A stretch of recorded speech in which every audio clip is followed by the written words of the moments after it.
If you look through the annals of YouTube Poop's history, you'll often see that its first ever appearance was actually on a defunct site called Shizier in 2004 by this guy Super Yoshi. But for all practical purposes, the first YTP may as well have been made on November 11th, 2009 by Hurricoaster. Spingebill wasn't just an epidemic that flooded the YouTube homepage, it was a reminder that the internet consisted of people. It was a deeply personal and chaotic form of digital expression, and I think it's a pinnacle manifestation of creative impulse. What really makes Spingebill stand out is its separation from the source material.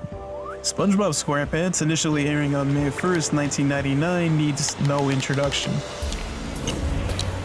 Spingebill, on the other hand, was coined somewhere between 14 and 16 years ago, and has been a symbol of protest since its own creation.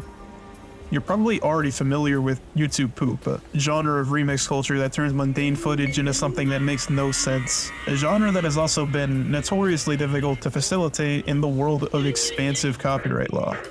Well, using episodes of the most profitable cartoon character in existence dramatically amplified this. So Hector Cortez, the first person to coin the term and probably the first person to use SpongeBob as a source, tried titling his videos something that might be less likely deleted. Unfortunately, most of his channels under various aliases have been terminated.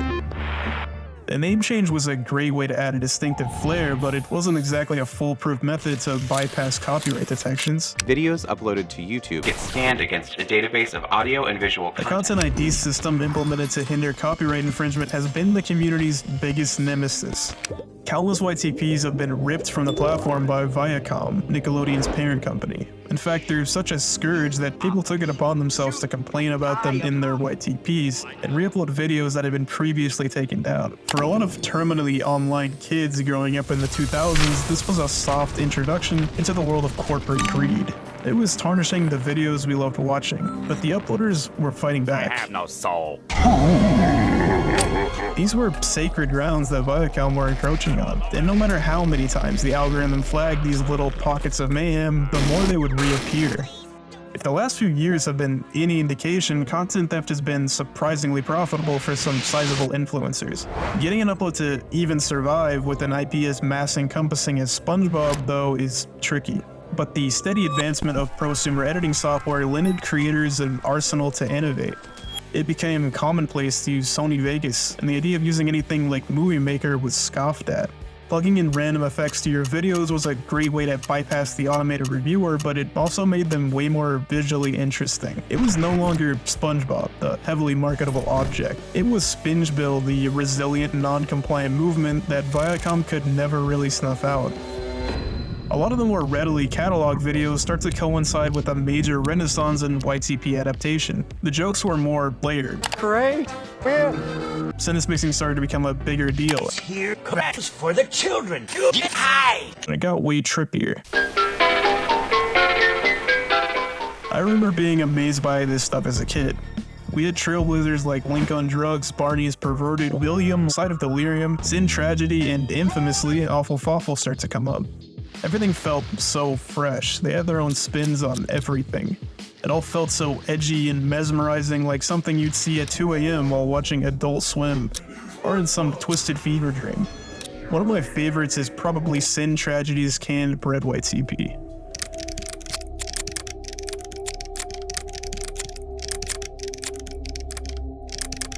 It's one of the most chaotic things I've ever seen.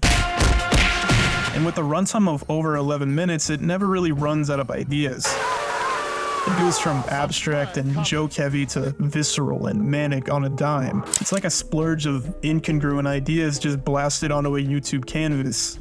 The video was even at one point taken down before he just came back with more rambunctious edits to keep the auto-reviewer satisfied. It's incredibly pretentious, but feels so personal. It's a rebellion against traditional media, and there's nothing else on the platform like it.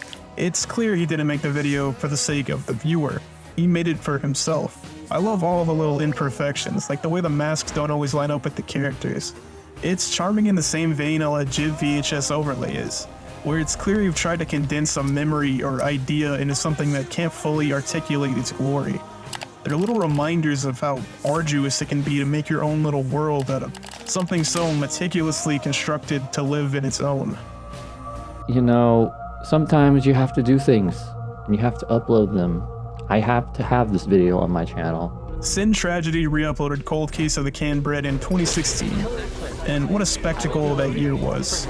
It's when we saw the rise of god-awful political punditism parade across YouTube, when ironic humor was in that awkward developmental stage that's uncomfortable to look back on, and when YouTubers wouldn't shut up about the ad-apocalypse. I like to remember 2016 as the year of Deliver Us.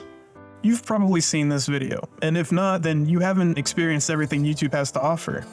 Even to this day, you'll see stray comments paying homage to its legacy in the re-uploads comment section. The first thing you'll notice about this piece is Atronach Or's incredibly memorable soundtrack, followed by some of the most innovative visuals ever included in OYTP. The intro feels like the intermission to an enormous victory. Probably the most impressive feat that this video managed, though, is its consistency. It's got this mix of vaporwave and fruitager arrow aesthetics in the bookends and this abject feeling of hopelessness in between. It's a stark contrast between the usually nonsensical works that came before it, but more importantly, it shows the versatility of the medium.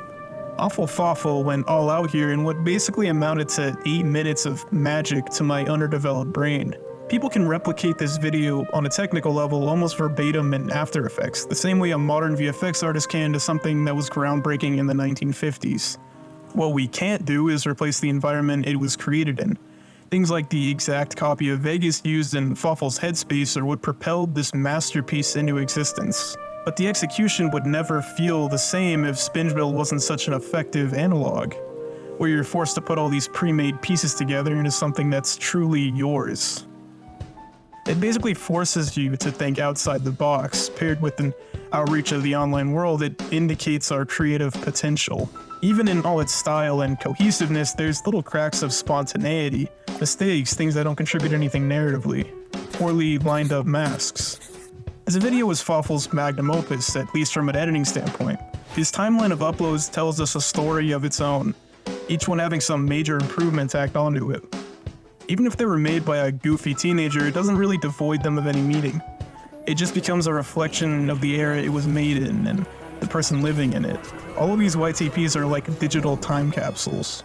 When people talk about missing the old YouTube, their reasoning is usually that it felt a lot more intimate. It's just this quality you pick up subconsciously. It's content definitively made by someone. When people talk about missing the old YouTube, this is the kind of content I think they're on about.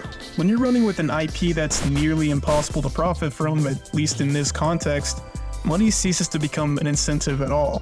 What you're left with is videos that are as entertaining to watch as they were to make. Content driven through mostly our subconscious. Spingebill is a medium that has been viewed by millions of people in every bracket of the YouTube hierarchy, but it always seems like something that's been run by a tight-knit group of weirdly obsessed people. And every so often, internet users will be randomly reminded of his existence. This video has an introduction that takes itself way too seriously, and it's got all of these overcompensating motion graphics that don't really cooperate with each other. But it had to come out eventually, just like every dud of a video I put out back when I came in at what felt like the end of the Spingebill era. But I enjoyed making them, and long before that I enjoyed watching them. I think we all did. I think more than anything, Spingebill was just an excuse for us to make stuff. I don't know what the hell happened or how I ended up here, but for some reason people just started watching me.